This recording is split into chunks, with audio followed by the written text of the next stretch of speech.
It's funny how you can convince yourself that something isn't happening, that you're not feeling what you're feeling, that your heart is beating normally when, in reality, it's doing anything but.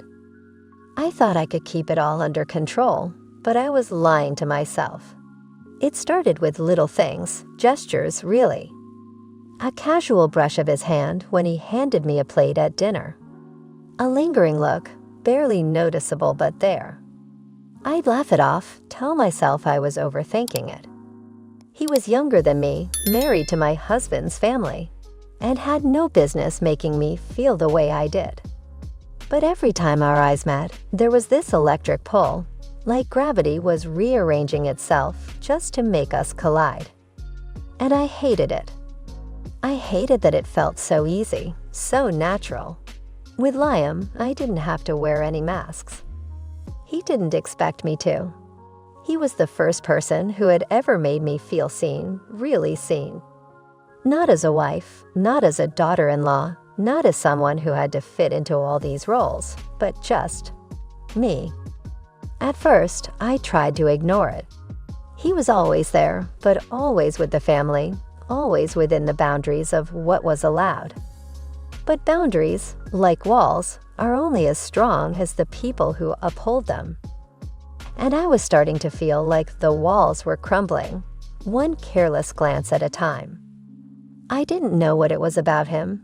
Maybe it was his confidence, or the way his voice would drop slightly when he said my name. It was never anything overt. He didn't touch me in any way that could be considered inappropriate. But there was something about the way he spoke to me, the way he made every word feel personal, like it was just between the two of us. It made me feel like I was the only one in the room. One day, it happened. We were alone in the kitchen, cleaning up after dinner. Everyone else was still in the living room, talking, laughing, probably even gossiping.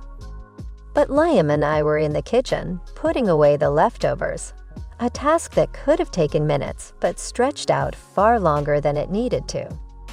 I remember the way he looked at me then. It was different, more intense, more focused than ever before.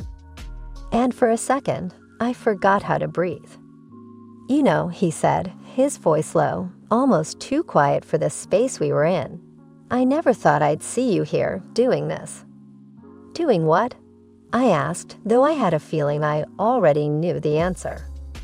"Being the person who makes sure everyone's fed and happy, even when they don't deserve it."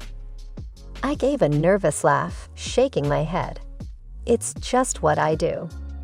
But he didn't laugh. He just stood there, watching me, like he was waiting for me to say something more.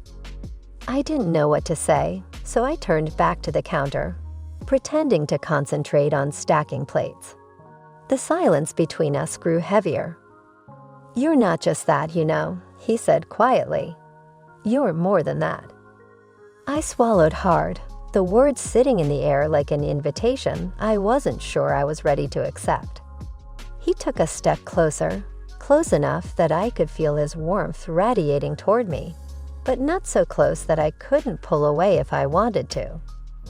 "I see you, you know," he added, his voice barely above a whisper now. "Not just the wife, not just the host. I see you." And that was it. That was the moment I couldn't deny it anymore. The pull between us had always been there, but it was no longer something I could ignore. It was impossible to pretend that what we were feeling wasn't something more than harmless flirting, something more than the comfortable banter I'd convinced myself it was. I wanted to push him away. I wanted to scream, to tell him to leave, to tell myself that I wasn't some foolish woman to fall for this, to fall for him. But in that kitchen, with the quiet hum of the house around us, I realized something terrifying. I didn't want to. I wanted more. I knew I was in dangerous territory. I knew that if I let it go any further, if I entertained this feeling just once more, I might not be able to stop it. But the thought of stopping it felt like a betrayal, not just to my husband, but to myself. Because in a way, I was finally feeling like I was alive again. Liam could feel it too. I could see it in his eyes, in the way his lips parted like he was about to say something, but he didn't. The tension between us thickened, and for a moment, I thought he might kiss me. I wanted him to kiss me. But then the sound of footsteps outside the kitchen broke the spell, and just like that, we were back in the world we had to pretend we belonged in. The world where nothing could happen, where everything had to stay exactly where it was. We didn't speak about it after that. Not then, not ever. But I could feel it, and I knew he could too. There was something between us, something that was dangerous and reckless, and yet I couldn't make myself regret it. And now here I am, sitting alone, trying to piece together how everything went wrong. Trying to figure out how this simple, innocent attraction, this spark, grew into something that's now threatening to burn everything down. It wasn't supposed to happen, but it did. And now I have to live with it. The messages started off innocently enough, but each one felt like a thread pulling me closer to a place I wasn't sure I wanted to go. I tell myself it was harmless, that I was just responding because he was family, and it was easy to talk to him in ways I couldn't with Mark. But somewhere along the line, it stopped being just about casual conversation. It became something I looked forward to, something I craved. The way Liam's words would light up my phone in the middle of the day, his questions and stories wrapping themselves around me like a warm blanket I hadn't realized I was missing. I found myself smiling at my screen, eagerly typing back, my fingers moving faster than my thoughts could keep up. He made me feel alive again. The truth was, I hadn't felt alive in a long time. The life I shared with Mark, while comfortable and stable, had grown stagnant.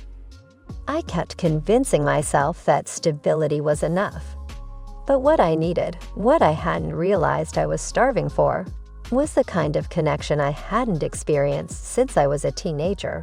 Something spontaneous, exciting, raw. And Liam?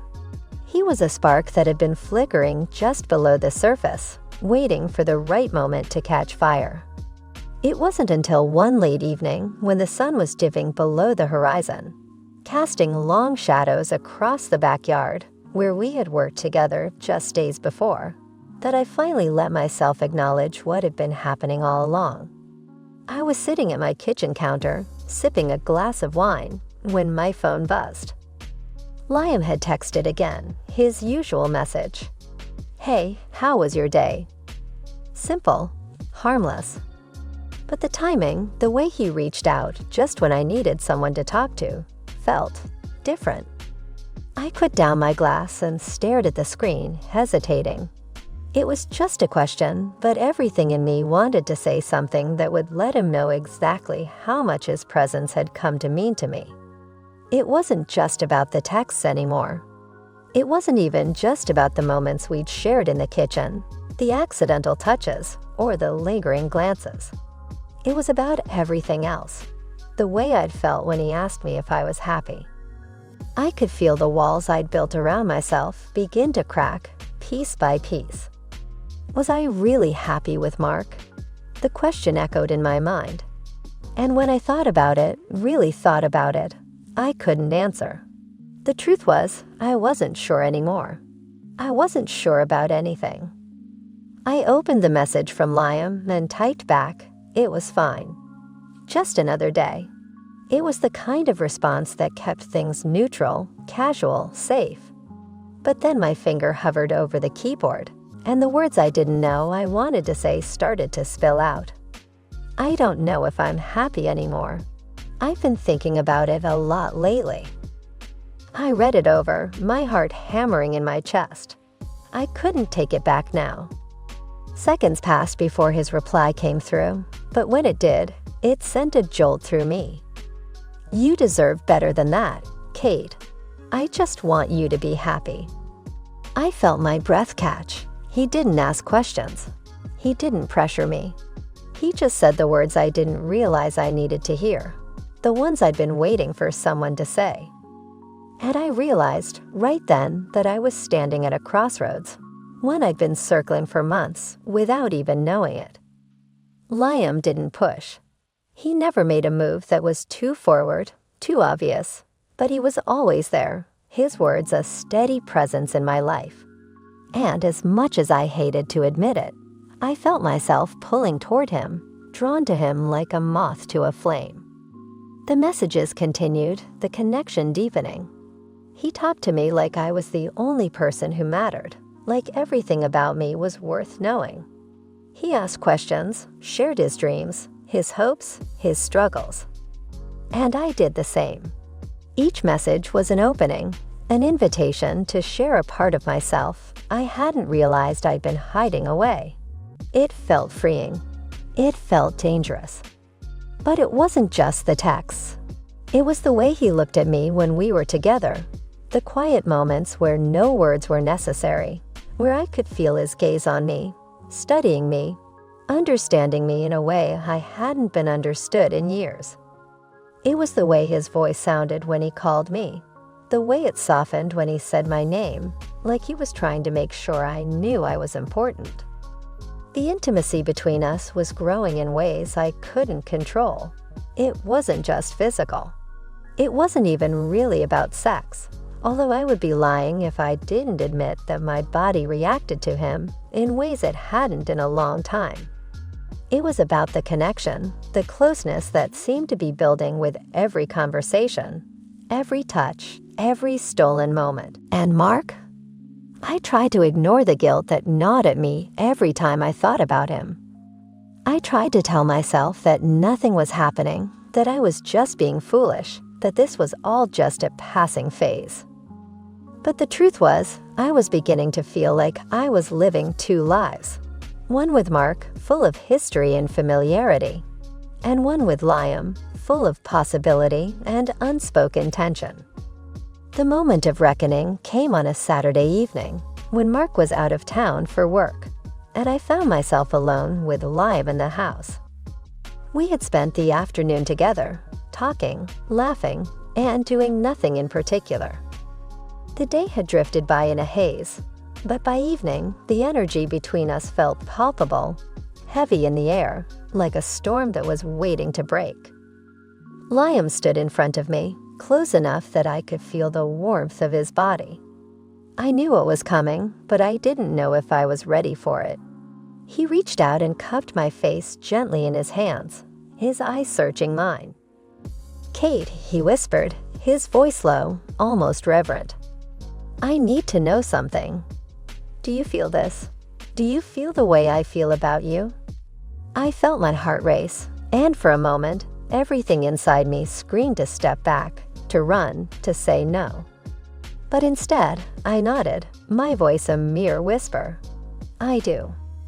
And in that moment, I knew I had crossed a line, one I couldn't uncross. One night, about a month after that backyard moment, I found myself driving to Liam's place. The car felt too small, like it couldn't contain me or the storm that was brewing inside of me. My hands gripped the steering wheel so tightly that my fingers ached. My heart was pounding in my chest, each beat loud enough to drown out everything around me. I had told Mark there was an emergency at work and that I'd be late, but the lie didn't even taste right on my tongue. I wasn't sure how I'd gotten to this point, but I couldn't stop. I didn't want to stop. I knew it was wrong. I knew I shouldn't be doing it. I knew the consequences, the damage, the hurt I would cause. But in that moment, it was as if the world had shrunk down to this one decision.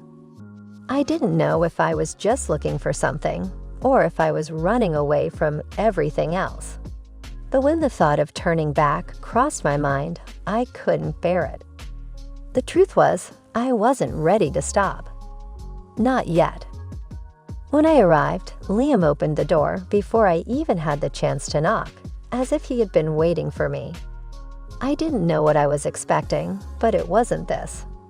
He was dressed casually, jeans and a worn t-shirt, and his hair was a little messy, like he had just rolled out of bed. His face registered a mixture of surprise and relief. It felt like everything I had been hiding from, Everything I had been pretending wasn't there had suddenly come rushing to the surface.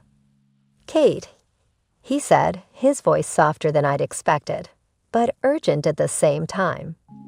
"Are you okay?" I swallowed hard, trying to steady the tremor in my voice. I needed to see you." I stepped inside without thinking, the words tumbling out before I could stop them. It wasn't a lie, at least not completely. I had needed to see him, to feel something different, something real. I had needed this moment more than I had realized. We stood there for a beat, the air thick with everything we weren't saying. And then, before I could even think, he was pulling me into his arms. His embrace was warm, steady, and in that moment, everything else outside of this room, outside of this space, just disappeared. There was no Mark, no obligations, no rules. There was only him. There was only us. I breathed him in, his scent, the faint trace of cologne mixed with something earthy and undeniably him. And it settled deep in my chest, like I had been starving for this kind of closeness. I didn't want to pull away. I didn't know if I ever could. And then, before I knew it, his lips were on mine. The kiss started softly, tentative, as if we were testing the waters, trying to see if it was real. But then it deepened, and all the emotions we had been holding back for so long came rushing forward, demanding to be felt. His hand slid to my waist, pulling me closer, and I could feel his heartbeat, steady and fast against mine. In that moment, nothing else existed. Not the guilt, not the consequences. Only the fire building between us, the magnetic pull that had been drawing us together for weeks now. He guided me toward the couch, and we collapsed into it, tangled in each other, our lips never breaking contact. It was frantic, urgent, like we were both afraid that this would be our only chance. His fingers tangled in my hair, and I ran my hands down the curve of his jaw, marveling at how right it all felt, despite how wrong I knew it was. When we finally pulled apart, breathless, he rested his forehead against mine. His eyes were dark with desire, but there was something else there too. Something deeper, something vulnerable. "I've wanted this for so long," he whispered, his voice rough with emotion. I didn't trust myself to speak. If I opened my mouth, I might say something that would ruin it. Something that would remind me of the boundaries I had crossed, of the life I had left behind, or worse, of the life I was still tied to. Instead, I nodded, feeling the weight of the moment press down on me. There was no turning back now. And as he kissed me again, more fiercely this time, I realized that maybe, just maybe, I didn't want to turn back. It wasn't perfect, it wasn't clean, but it was ours, raw and unfiltered, filled with all the things we couldn't say out loud. And in that moment, as I kissed him like I had never kissed anyone before, everything else faded into the background. Nothing else mattered except us. A few nights later, Liam showed up at my house uninvited.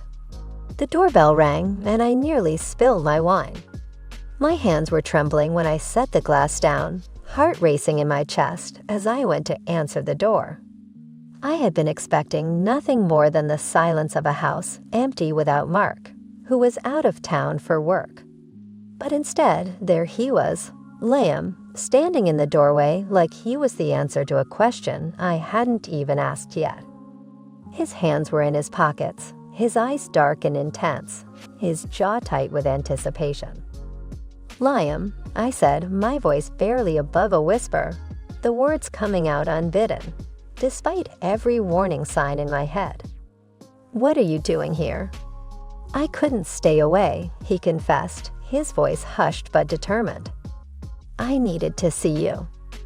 Before I could think, before I could find the words to ask him to leave or remind myself of what I should do, his hands were on me, pulling me into him. His lips found mine with an urgency I hadn't anticipated, his kiss hungry, insistent, as if he couldn't get enough of me. I gasped, feeling the heat of him press against me. And for a brief moment, I forgot about everything else. Mark, the consequences, the guilt. I felt the world shrink down to the taste of his mouth, the warmth of his body, and the way he made me feel like I was the only thing that mattered. I hadn't meant to drop the wine, but I barely noticed the glass slipping from my fingers and shattering on the floor as I wrapped my arms around him. My breath quickened as his hand slid down my back, pressing me even closer to him, if that was even possible. His touch was electric, sparking fire wherever it landed, and all I could think about was how much I needed him, how much I wanted him. We didn't speak.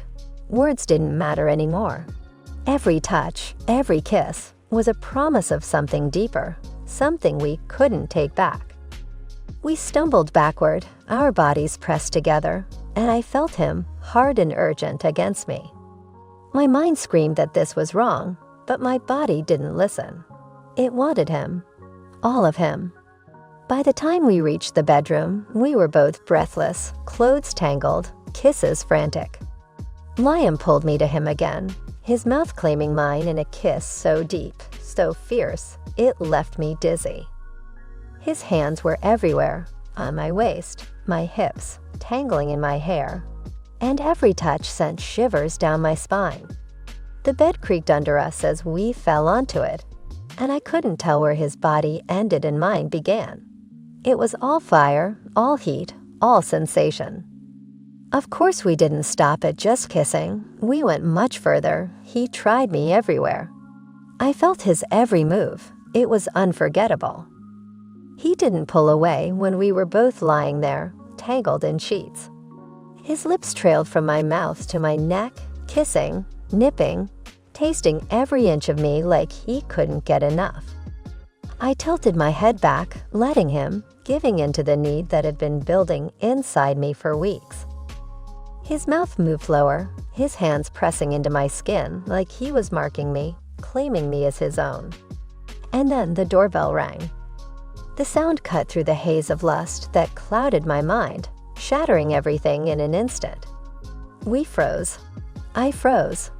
My heart stopped, and all the air left my lungs. My mind raced in panic, scrambling to figure out how to stop the world from coming crashing down on us. "Who is that?" Liam's voice was tight, barely audible, a mixture of confusion and fear. "I don't know," I whispered back, my pulse racing, the thrill now mixed with dread. I scrambled off the bed, grabbing my robe, heart hammering as I rushed toward the door. My mind was a mess of panic-stricken thoughts. Was it Mark? Or worse, was it someone who could piece together what we had just done? I swung the door open to find a delivery driver standing there, holding a package I hadn't ordered. I almost laughed in relief, though I felt a cold, guilty sweat break out across my skin. I forced a smile, muttered my thanks, and quickly closed the door, feeling like I had just narrowly escaped something I wasn't sure I was ready for. Liam appeared in the hallway, his shirt wrinkled, hair disheveled, his eyes wild with the same rush of adrenaline I felt coursing through me. His lips curled into a sheepish smile as he ran a hand through his hair. "That was close," he said, his voice rough, like he was trying to make light of the situation. But the tension between us hadn't gone anywhere. It was just as raw, just as real. I managed a laugh, though it didn't fully reach my eyes. My chest still heaved from the kiss, my body still ached with the need for him. But as I collapsed onto the couch beside him, reality began to creep back in. What had we just done? What was this? A game we were playing? Or something more dangerous? I couldn't tell anymore. The silence between us was thick with questions. And though we sat side by side, it felt like we were worlds apart. Because the truth was, I didn't know how to stop this. How to walk away. We were playing with fire, and deep down, I knew it was only a matter of time before the flames consumed us both. The night had ended in a blur of moments that I couldn't quite piece together. The heat, the urgency, the desperation, it all felt so real, so undeniable. Yet as the days stretched on, as I returned to my regular life with Mark, the silence between Liam and me grew heavier. It was as if we both knew we couldn't go back, but neither of us knew how to move forward. We tiptoed around each other, our conversations laced with attention that had no place in the world we lived in. And in the quiet, when I was alone with my thoughts, the weight of everything I had allowed to unfold pressed down on me. But that's the thing about moments like these. They don't just happen. They're the result of choices, of actions, of things we knew were wrong, but did anyway. I don't know why it all happened the way it did. Maybe it was because I was tired of pretending. Tired of being someone I wasn't for a life I had outgrown. Maybe it was because Liam made me feel seen, made me feel like I was more than just someone's wife, someone's daughter-in-law. He made me feel alive, and for the first time in so long, I didn't want to let that go. But that doesn't make it right. In the end, I don't have any grand conclusions or lessons to offer. The story hasn't wrapped itself up in some neat, tidy package where everything gets resolved. Because sometimes things don't resolve. Sometimes they just happen, and all you can do is live with them. The truth is, I can't turn back. I can't undo the choices I made or erase the way they changed me. But I can admit that everything that happened, was real. It was mine. So here I am, standing at the crossroads of my own life, trying to make sense of it all. I don't know where it goes from here or what I'll do next. But I know one thing for certain. This story, my story, will stay with me forever. Whether it was a mistake or a revelation, it was a part of me. It's not a fairy tale. It's not a tragedy. It's just how it happened. And somehow, that has to be enough.